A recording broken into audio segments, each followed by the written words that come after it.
Hello everyone. Economy की series में next lecture discuss करेंगे कि नेशनल इनकम कैसे अकाउंटिंग किया गया, कैसे रफली हुआ, कैसे साइंटिफिक एस्टिमेशन हुआ और father of economic development PC Mahalanobis ने किस तरह से नेशनल इनकम कमेटी बनाई, सीएसओ कब फॉर्म हुआ और कैसे सीएसओ एनएसओ में चेंज हुआ।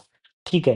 देखो, पहली चीज आप ये जान लो, मैंने आपको पहले भी बताया कि नेशनल इनकम क्या होती है, एग्जाम्पल के साथ समझाया। अगर किसी को नहीं समझ में आया तो आप हमारे कमेंट बॉक्स में कमेंट कीजिए, हम ज़रूर आपको क्लियरली समझाएँगे, ठीक है?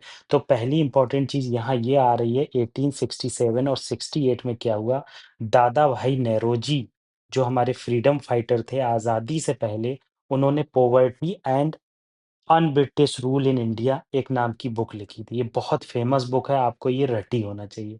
तो 1867-68 में क्या हुआ, दादा भाई नौरोजी ने इसमें क्या किया, नौरोजी ने कि poverty and British rule in India में रफली बताया कि किस तरह से इंडिया की जो नेशनल इनकम है वो कितनी है और किस तरह से उन्होंने ड्रेन ऑफ वेल्थ की theory the. Drain of wealth की थ्योरी क्या होती है?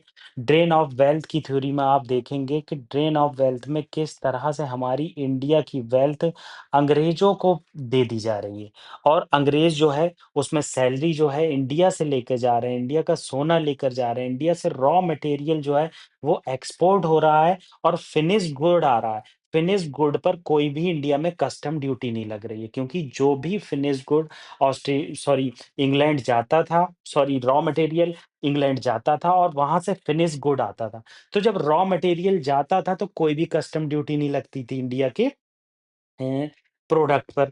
और जब उधर से कोई फिनिश गुड आता था तो भी कोई कस्टम ड्यूटी नहीं लगती थी। जबकि इंडिया से कोई फिनिश गुड कहाँ जाता था? इंग्लैंड। तो उस टाइम पर इंग्लैंड वाले हाईली कस्टम ड्यूटी लगाते थे, जिससे क्या हो गया था, इंडिया का अर्बनाइजेशन खत्म होकर रूरलाइजेशन स्टार्ट हो गया था। लोग रूरल की तरफ भागने लगे थे और एग्रीकल्चर में बहुत ज्यादा क्राइसिस देखने को मिला। बहुत हैवी फैमिली, बहुत बड़ी फैमिली एग्रीकल्चरली डिपेंडेंट हो गई, किस पर?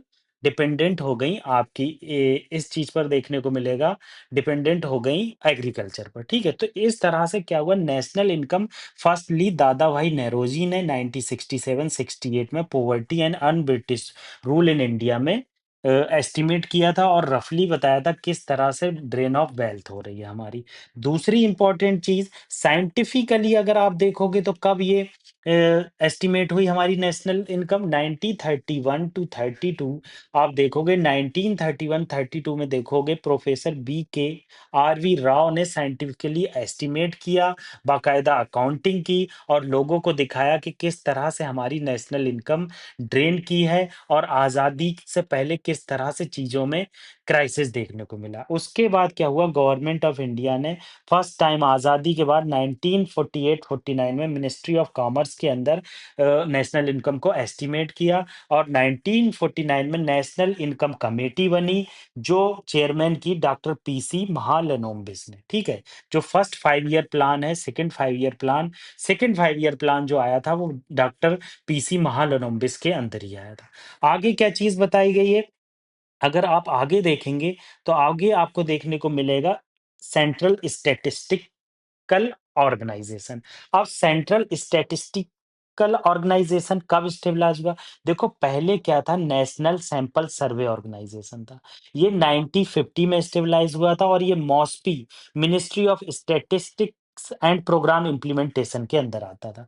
2019 में क्या किया, गवर्नमेंट ऑफ इंडिया ने NSSO, national sample survey office और सीएसओ, सेंट्रल स्टैटिस्टिक्स ऑफिस को मिलाकर एनएसओ बना दिया, नेशनल स्टैटिस्टिकल ऑफिस बना दिया। और आज भी ये ministry of statistics and programme implementation के अंदर आता है। ये तब्दीली 2019 में हुई। दूसरी इंपॉर्टेंट चीज, इसका हेडक्वार्टर कहाँ है? आपको ये न्यू दिल्ली में देखने को मिलेगा। आप एक्टिविटी देखोगे, जैसे किसी के घर में अकाउंटिंग होती है कि किस तरह से कौन सी चीज की कितनी खपत हो रही है, राइस की ज्यादा हो रही है या फिर ऑयल की ज्यादा हो रही है, उसी तरह से इंडिया क्या करती थी, इन ऑफिस के तहत बहुत सारे स्टैटिक्स लेती थी, जैसे जेंडर से रिलेटेड, जेंडर का, नेशनल इनकम अकाउंटिंग से रिलेटेड, और उसके बेस पर पॉलिसी आती थी, बजट होता था। तो इस तरह से ये चीजें यहाँ पर होती हैं।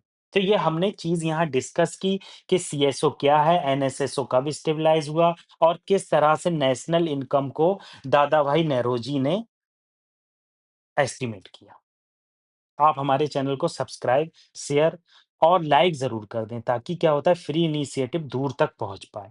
ये क्या है एल्गोरिथम है यूट्यूब की इस तरह की कि कोई भी फ्री इनिशिएटिव को अगर दूर तक पहुँचाना है तो दूर-दूर से लाइक आना चाहिए। अगर लाइक नहीं आता तो नहीं होता है भाई।